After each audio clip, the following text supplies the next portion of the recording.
अरे बच्चों, इन पेड़ पौधों को क्यों तोड़ रहे हो? काका, हम तो केवल फूल तोड़ रहे हैं।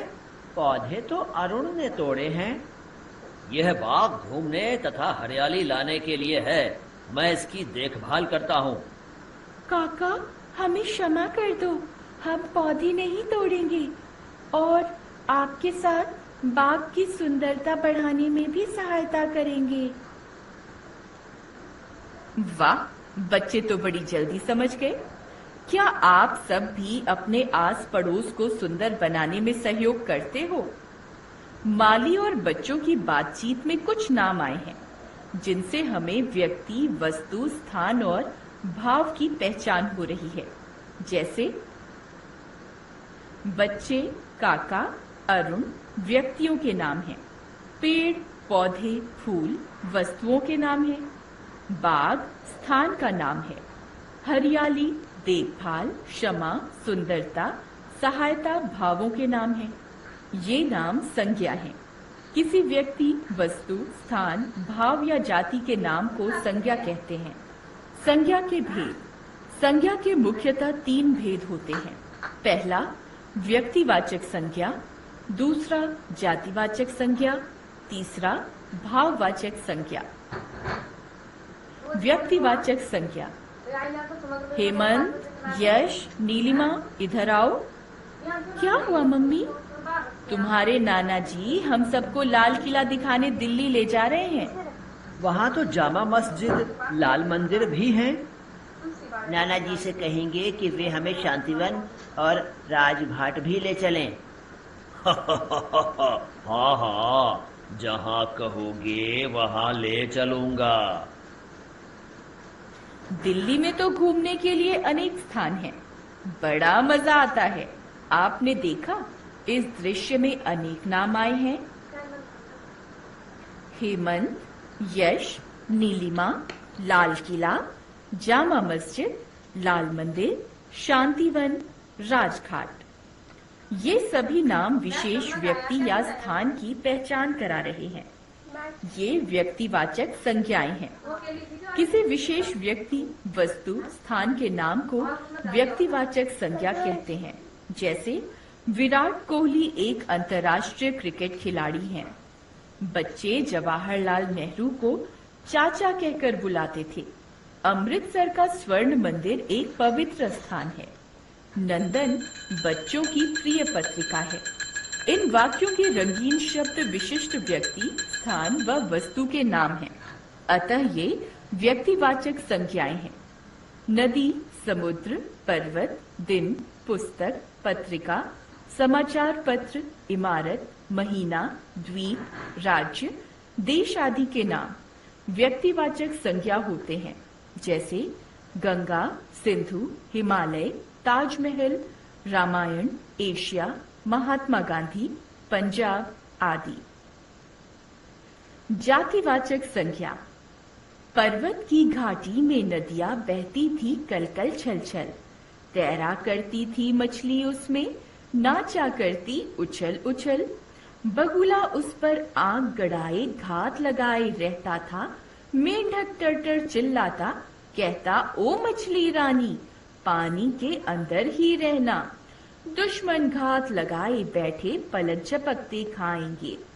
मछली थी नादान घमंडी, सोचा हमसे जलता है। धूप सेकने तट पर आई, देखा घात लगाए बगुला संभल नहीं पाई। बगुला लपका जीवित ही निगली मछली। दूर से मेंढक ने देखा, बोला कितनी नादान थी।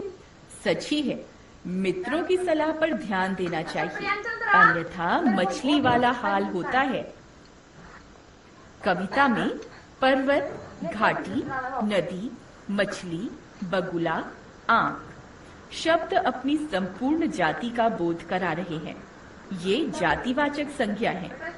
जो संज्ञाएं व्यक्ति, प्राणी, स्थान की संपूर्ण जाति का बोध कराती हैं, उन्हें जातिवाचक संज्ञा कहते हैं। लड़की रंगोली बना रही है, चिड़िया आकाश में उड़ रही है। हमें नदियों को साफ रखना चाहिए। तालाब में मछलियां तैर रही हैं। लड़की, चिड़िया, नदी, तालाब, मछलियां।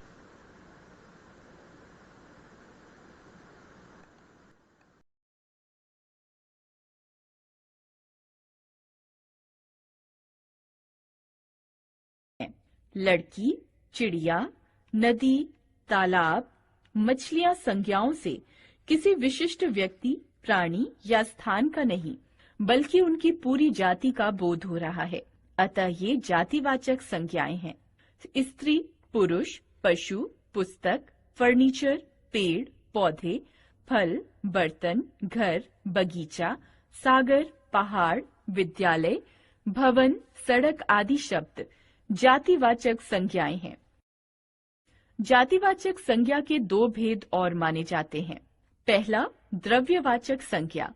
जिस संज्ञा शब्द से किसी पदार्थ, द्रव्य या धातु का बोध होता है, उसे द्रव्यवाचक या पदार्थवाचक संज्ञा कहते हैं।